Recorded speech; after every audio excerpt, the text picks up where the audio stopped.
Chapter 2 Appamada Vega Heedfulness Dhammapada verses 21, 22, and 23 Samavati Vittu. The story of Samavati.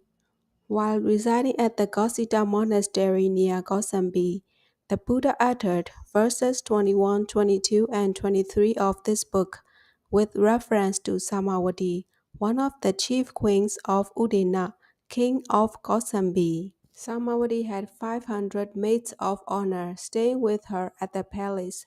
She also had a maidservant called Kochudra. The maid had to buy flowers for Samavati from the florist Sumana every day.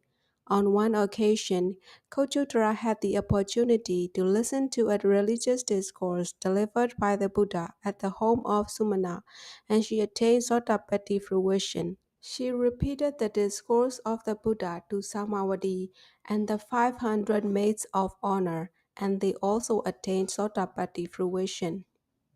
From that day, Kochodara did not have to do any menial work, but took the place of mother and teacher to Samavati.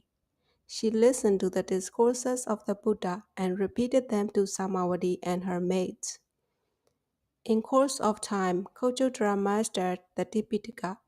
Samavati and her maids wished very much to see the Buddha and pay obeisance to him, but they were afraid the king might be displeased with them. So, making holes in the walls of their palace, they looked through them and paid obeisance to the Buddha every day as he was going to the houses of the three rich men, namely Kosaka, Kukuta, and Bawariya.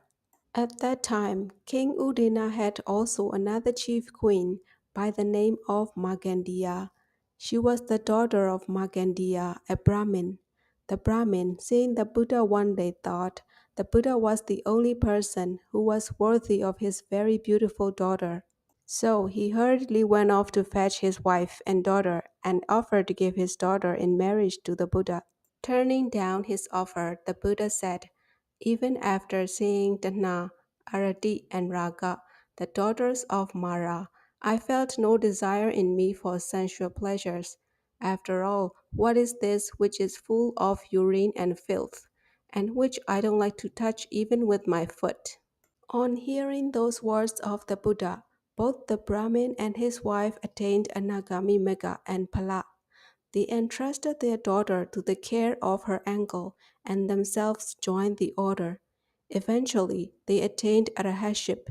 The Buddha knew from the beginning that the Brahmin and his wife were destined to attain anagami fruition that very day.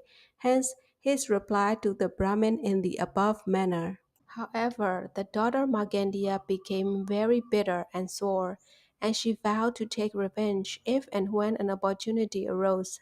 Later, her uncle presented Magandiya to King Udina, and she became one of his chief queens.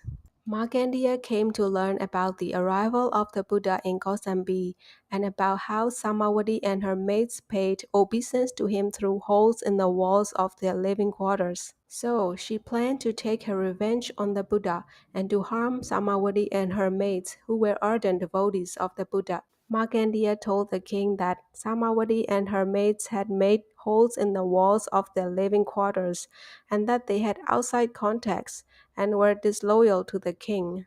King Udena saw the holes in the walls, but when the truth was told, he did not get angry. But Markandeya kept on trying to make the king believe Samavati was not loyal to him and was trying to kill him. On one occasion, knowing that the king would be visiting Samavati within the next few days and that he would be taking along his lute with him, Markandeya inserted a snake into the lute and closed the hole with a bunch of flowers. Markandeya followed King Udena to Samavati's quarters after trying to stop him on the pretext that she had some presentiment and felt worried about his safety. At Samavati's place, Markandeya removed the bunch of flowers from the hole of the lute. The snake came out hissing and coiled itself on the bed. When the king saw the snake, he believed Markandeya's words that Samavati was trying to kill him. The king was furious. He commanded Samavati to stand and all her ladies to line up behind her. Then he fitted his bow with an arrow dipped in poison and shot the arrow. But Samavati and her ladies bore no ill wills towards the king, and through the power of goodwill, Mitta, the arrow turned back, although an arrow shot by the king usually went even through a rock. Then the king realized the innocence of Samavati, and he gave her permission to invite the Buddha and his disciples to the palace for alms food and for delivering discourses. Markandeya, realizing that none of her plans had materialized, made a final infallible plan. She sent a message to her uncle with full instructions to go to Samavati's place and burn down the building with all the women inside. As the house was burning, Samavati and her maids of honor, numbering 500, kept on meditating. Thus, some of them attained Sagaragami fruition and the rest attained Anagami fruition.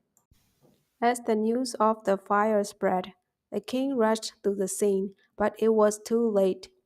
He suspected that it was done at the instigation of Markandeya, but he did not show that he was suspicious. Instead, he said, "While Samawati was alive, I had been fearful and alert, thinking I might be harmed by her. But now my mind is at peace. Who could have done this? It must have been done only by someone who loves me very dearly." Hearing this, Markandeya promptly admitted that it was she who had instructed her uncle to do it. Whereupon the king pretended to be very pleased with her and said that he would do her a great favor and honor all her relatives. So the relatives were sent for and they came gladly. On arrival at the palace, all of them, including Markandeya, were seized and burned in the palace courtyard by the order of the king.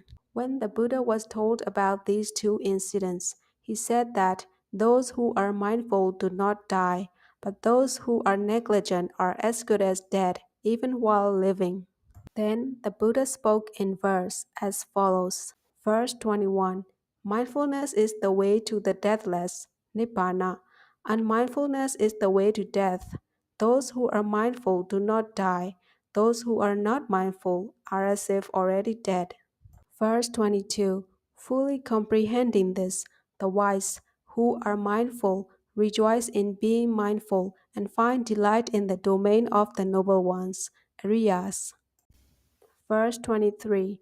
The wise, constantly cultivating tranquility and insight development practice, being ever mindful and steadfastly striving, realize Nibbana.